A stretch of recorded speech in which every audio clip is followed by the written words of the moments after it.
All right, aspiring flight attendants, today we are talking about assessments. So first, I'm going to give you a little bit of encouragement that hopefully will help you approach the assessment with the right mind. And then I'm also going to give you a couple tools that you can use to really increase your odds of being successful during the flight attendant pre-employment assessment test. So I'm Abbie Unger. I'm the owner of Flight Attendant Career Connection, a company that offers coaching, encouragement, resources, and community to aspiring flight attendants.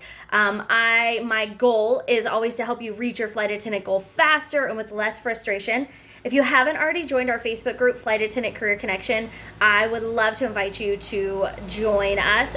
Inside the group, you will meet tons of people, 80,000 people who are passionate about aviation and eager to help you. But first, today's video, we're going to be talking about that pre-employment assessment. Now, not every airline uses a pre-employment assessment. And when I say assessment, what I mean is a personality test, basically. There's not, like I said, not every airline uses the assessment, but I feel like a couple years ago, a lot of them used it, and then they kind of pulled back and they were just doing video interviews. But now several airlines have sort of added this assessment back in. So this personality test comes somewhere in the application process before your face-to-face. So it either comes with your application, right after your application, or Delta even puts it after your video interview. If you're successful with the video interview, then you get to take this assessment. The assessment is a personality test, basically. The airline is giving you this psychologically designed test to find out if you have the personality that it takes to become a flight attendant. So first of all, the very first thing that you have to do when you're asked to do an assessment is ask yourself, do I have the personality to be a successful flight attendant? That's the first thing that you do. You ask yourself, do I have the right personality for a flight attendant? And if your answer is yes, which I'm going to believe that it is, because why else would you be going through this process? If the answer is yes, then you can rest in that. You have the personality that they are looking for. They are going to give you a personality test to make sure that you have the personality they're looking for. You know that your personality would make you an awesome flight attendant. Therefore, you have the personality they're looking for. That should be a huge weight off of you, all right? So first of all, that's the first thing that we're really going to think about and we're going to consider, because it's a personality test. It's all about the way you feel, all about the way you think. So if you're thinking, oh my gosh, I hope that I can trick them into thinking that I'm going to be a good flight attendant, that is not the way to go into this test, knowing that you are going to have what it takes to be a great flight attendant. Now, look, if you have struggled with the assessment in the past, I understand that. I understand. But I also want to tell you, if you have struggled with the assessment in the past, it is not your literal personality. It is your ability to communicate that personality into the test so that their algorithm can grade you and recognize that you have some of the attributes that they're looking for.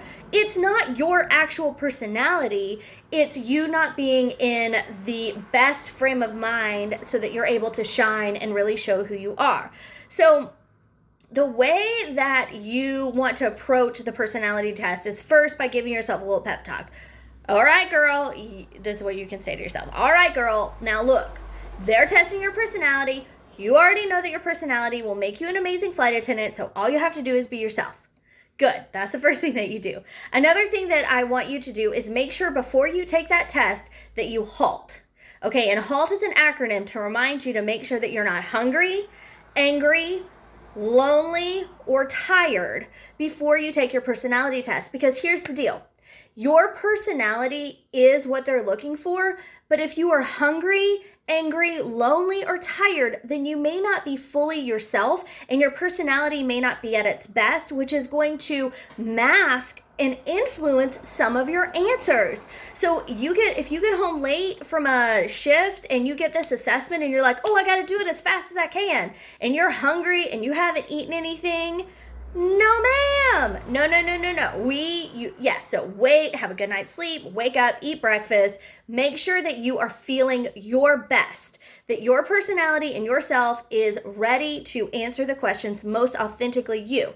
If you're lonely, if you're feeling lonely or you're feeling rejected or you're feeling lost, talk to someone, connect with someone, reach out to someone on Facebook so that you're not feeling lonely, that you're not doing this personality test from a place of lack. Okay, so halt.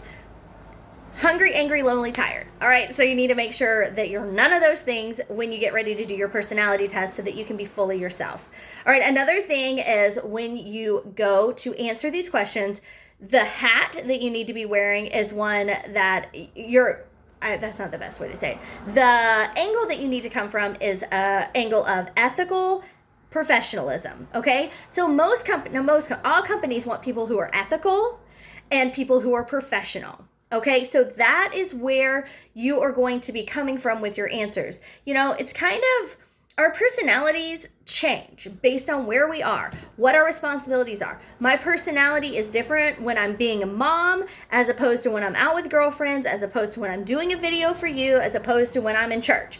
But it's all truly me. I'm not changing myself. I'm just being appropriate for where I am at the moment and what my responsibilities are. So the same thing that's the same angle or the same lens that I want you to be looking at when you do your assessment. You want to be thinking, what is the ethical answer and what is the professional answer?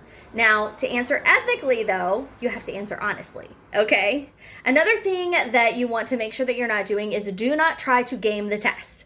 Do not try to trick the test. Do not try to figure out what they want you to say so that you can say it, because here is the thing. Someone who is way smarter than you, way smarter than me, designed this test so that it cannot be tricked. So if you're trying to trick it, it's going to pick up on that. You'll notice that they'll ask the same question like, I like to be in leadership. Leadership is something that I like. Whenever there's a group of people, I tend to rise into the leadership position. They'll ask the same darn leadership question 14 different ways because they're trying to test you and see if you're masking or if you're trying to manipulate the test based on what you think they want you to hear. So if you're doing that, your answer and your results are not going to be something that the airlines can really use to assess you. And a lot of times when that happens, you just don't get to move forward. So do not try to game the test. In the same thought though, don't let the test game you. Don't let that test trick you up. So let's use my example about leadership. They're going to ask you 14 different ways if you're a leader.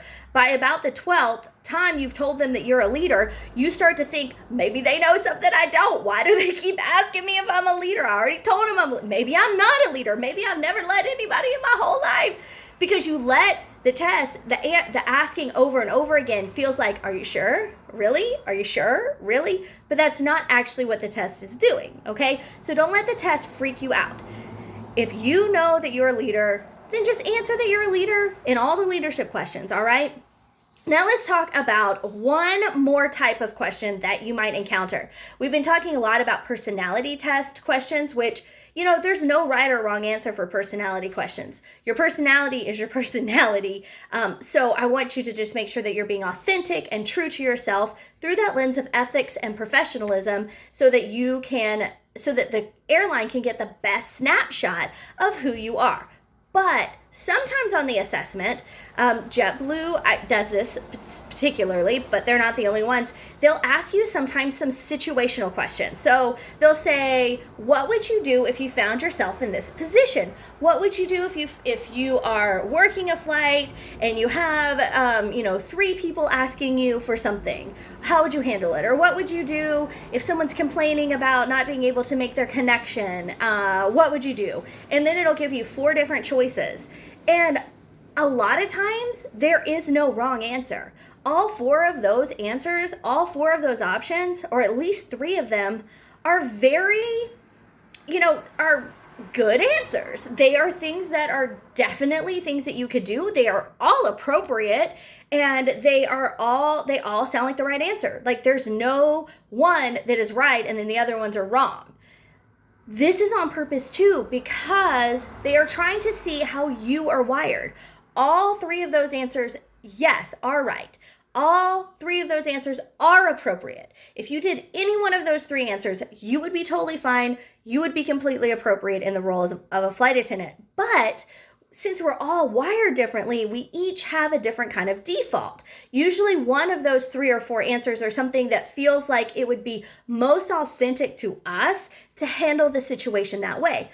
I feel like I would probably handle it B, based on my personality, but you might feel like you would handle the situation C, and we would both be right. Does that make sense? So don't get caught up in the fact that there is no wrong answer or they all seem right, and now we're just completely stumped because we're so trained when we take tests to look for the right answer. There is a right answer for you. Now don't be dumb, but if 3 of them look appropriate, pick the one that you think would be the most authentic to how you would handle it. Okay, so those are a little bit different type of question that sometimes can throw you off. Now let's talk about one more thing.